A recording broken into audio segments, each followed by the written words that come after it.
as the sun sets here in the south of Israel, I think I've been walking this long, dusty, lonely, dangerous road, and I'm at the end of this marathon to bring our brothers and our sisters home, to bring security back. We've lost loved ones on the way, and mourned them and buried them.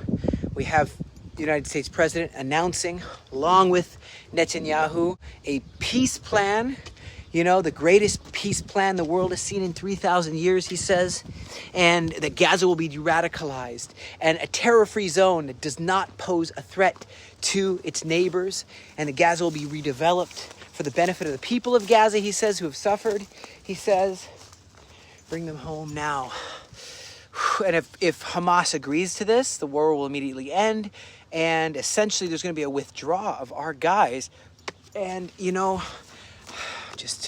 I don't know how much I trust this international Arab armies that are to essentially supervise the destruction of all the tunnels and of all the Hamas dismantling, disarming. And of course they say that all military operations will cease. Military bombardment, artillery. I mean, I hear the booms right now around me. And, within 72 hours, all of our hostages, alive and deceased, will come home.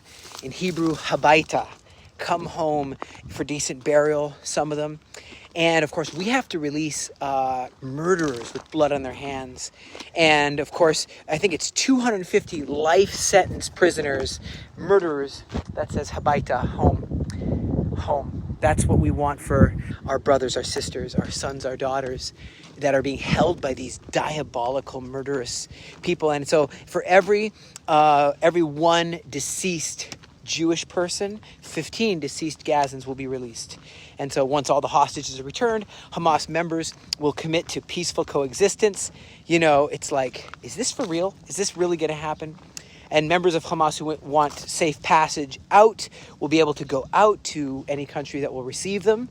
It's probably a very bad idea to receive Hamas members, but upon Hamas accepting this agreement, which they're thinking about it right now, full aid will continue to be sent. I mean, we've been sending a lot of aid, and so then they're going to start, infrastructure building, more water, more electricity, more rubble removal. That's going to take a long time. Roads to open, entry of more and more aid, and so on and so forth. And now they did say that GHF, the Gaza Humanitarian Foundation, run by Jonathan Moore, must not be there.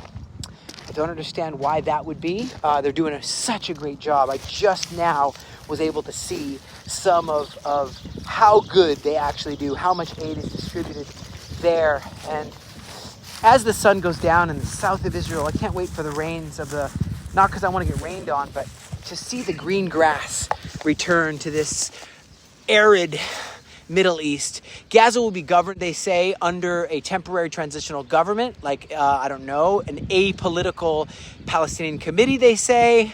I don't trust that. I just don't. And they said it was made up of qualified Palestinians, international experts, like a technocracy, a board of peace, which will be headed and chaired by President Donald Trump. Okay. That's interesting how this all would work, including former Prime Minister of the UK, Tony Blair, and some other heads of state would help do this. This is so phenomenal what's going on. And this body will set the framework and handle the funding for the redevelopment of Gaza and all the investments. I wonder if Jewish people are going to invest, and are Israelis allowed to invest in land there? Hey, beachfront property. I know that we should have an Aliyah return center there on the beach of Gaza. Yes, I know that Trump had this plan, Trump's peace plan 2020, and the Saudi-French proposal. And so they're thinking that they would have, with the Saudi Arabians, some sort of a joint control of Gaza. And it's still not all secure, but using the best international standards to create the most modern and environmentally friendly green energy. And so they want to do this. There's going to be an economic plan from also the Arab countries, as well as the Western countries, the World Bank, the IMF, I would guess. Special economic zone, like a free trade zone with no tariffs, or special preferred tariff rates. And no one's forced to leave Gaza. Although, if you ask me, I don't know how smart that is. I think How can they be there when you're bulldozing and rebuilding and there's all these unexploded ordinances? It's not a livable place right now.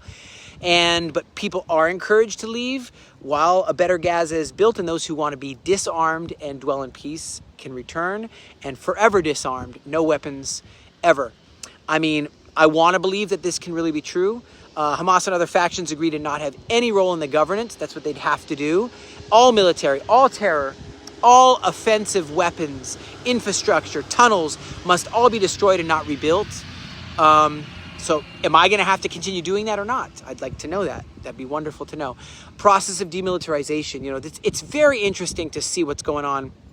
Decommissioning of all kinds of weapons, all kinds of there's a lot of Hamas still left and a lot of tunnels still left. I think we destroyed maybe 30%, something like that, of the total amount.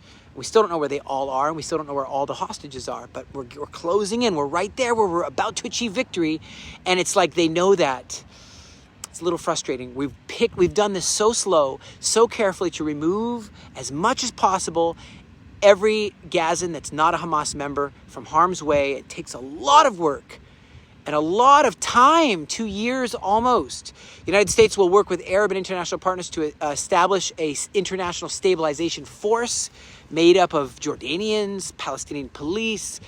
I wonder if they're going to have Marines and like Rangers and Green Berets, and I don't know. There's going to be a mechanism which is called a deconfliction, so they're not allowed to engage in conflict. I don't know what that looks like. Be interesting to find out. And I know they said Israel will not occupy or annex Gaza. So as the International Stabilization Force establishes control and stability, and they're talking about the IDF will progressively hand over Gaza and completely withdraw, is what they're saying. Now what happens, here's what we're all holding our breath waiting for. If Hamas delays more than 72 hours or rejects this proposal, then we're going to complete the work that we've been doing to remove them once and for all and have complete and full victory over them, and do this by force. So I guess this is kind of saying victory for Israel, but we can give you a way to leave and not leave in a body bag, I guess. Gaza's redevelopment advances, and it's going to be, they're putting in plans for a Palestinian self-determination and statehood for the Palestinian people. So essentially, the goal here looks like that eventually there's a dialogue between Israel and the Palestinians, and to try to see, I think, what a Palestinian state would look like. I don't think it's the right time. I don't think that they've proven that they are worthy of running a state. I don't think that they have even a state next to Israel in their desire. They haven't said that's what they want. That's what the West is saying, but it's not what they've been saying. We've got to listen to what they want. They want from the river to the sea. They don't want a state next to Israel. So Israel will do what we need to do, what we must, if this doesn't succeed in the next 72 hours. And so I guess we're waiting to hear what the Hamas is going to say.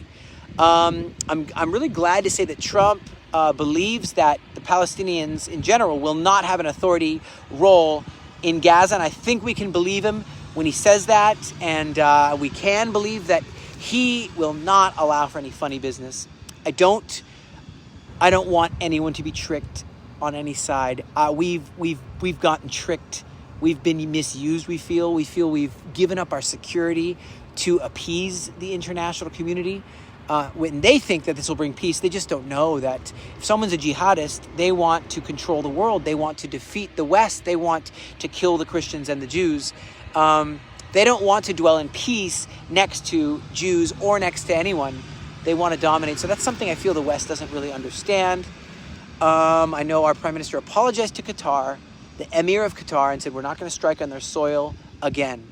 So guys, we're here holding our breath. I think it's time to pray, guys, to pray for the future, to pray for full and complete victory. And like I always do, I say a verse, Psalms 91, verse 7. 1,000 may fall at your side, 10,000 at your right hand, but it will not come near you.